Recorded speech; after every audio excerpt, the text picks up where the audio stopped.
पॉडिस्तान में आप सबका स्वागत है।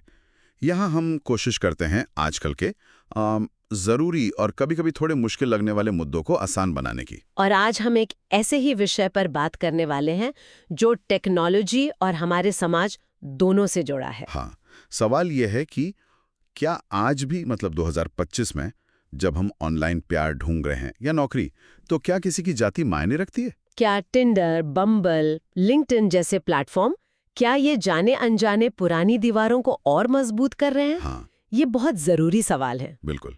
तो आज इसी की तह तक जाते हैं। देखते हैं कि आधुनिक भारत में जाति का असर कहाँ-कहाँ और कैसे दिख रहा है, खासकर ऑनलाइन स्पेस में और दफ्तरों में। चलिए ऑनलाइन डेटिंग से ही शुरू करते हैं। ये आजकल बहुत कॉमन है। हाँ, और कई डेटिंग प्रोफाइल्स पर अगर आप देखें तो जाति के इशारे मिलते हैं।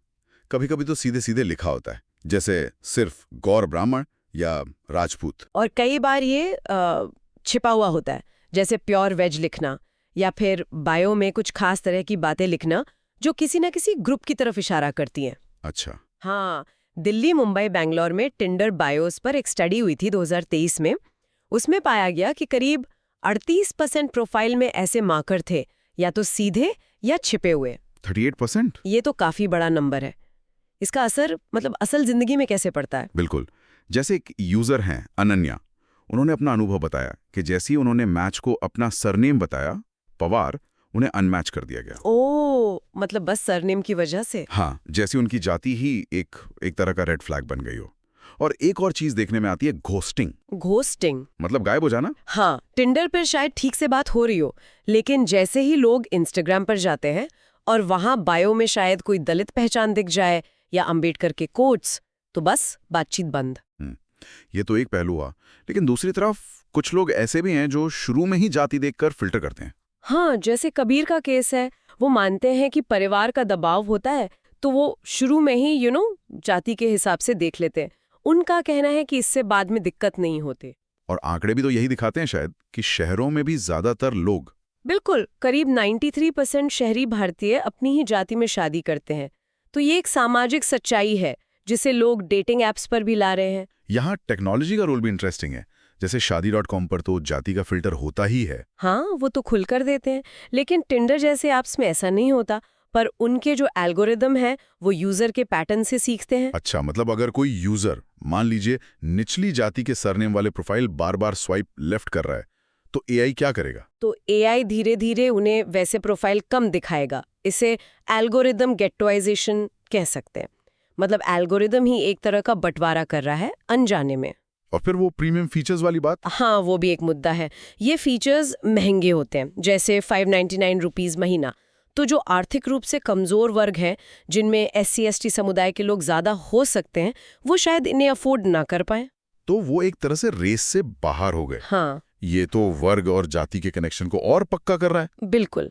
और ये जो सोच है, ये सिर्फ डेटिंग तक नहीं है ना? नहीं, बिल्कुल नहीं। दफ्तरों में भी दिखता है, दोस्तों के बीच जैसे टीम लंच पर अजीब सा माहौल, या वो कोटा इक्वालिटी वाले मजाक। हाँ, एक HR मैनेजर ने बताया था कि कैसे एक बहुत काबिल SC कैंडिडेट को नौकरी छोड़नी पड़ी क्योंकि उसके जो ऊंची जाति के कलीग्स थे वो उसे अपने ग्रुप में शामिल ही नहीं करते थे।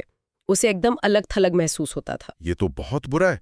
और लिंक्डइन पर भी ऐसा होता है? हाँ, सुनने में आता है कि कुछ रिक्रूटर्स प्रोफाइल देखकर स्कूल, सरनेम, होम टाउन, इनसे जाति का अंदाजा लगाने की कोशिश करते हैं और फिर शायद इंटरव्यू से पहले ही कुछ लोगों को फिल्टर आउट कर दें। और अब तो जैसे एक नई तरह की भाषा भी बन रही है इस भेदभाव की। हाँ, मतलब सवर्ण डेटिंग कल्चर के कुछ कोड बन गए हैं, जैसे नेटफ्लिक्स के लेटेस्ट शो के रेफरेंस, या लद्दाख बाइक ट्रिप की तस्वीरें, या क्राफ्ट बियर का जिक्र बायो में। अच्छा। और अगर कोई इन चीजों से कनेक्ट नहीं कर पाता तो उसे डेस्परेट या शायद आउटडेटेड मान लिया जाता है, जो कई बार निम्न जाति या वर्ग के लिए एक कोड वर्ड जैसा होता है। ये तो बहुत सटल तरीके हैं भेदभाव के, और घर ढूंढने में भी तो दिक्कत आती है। वो तो है ही।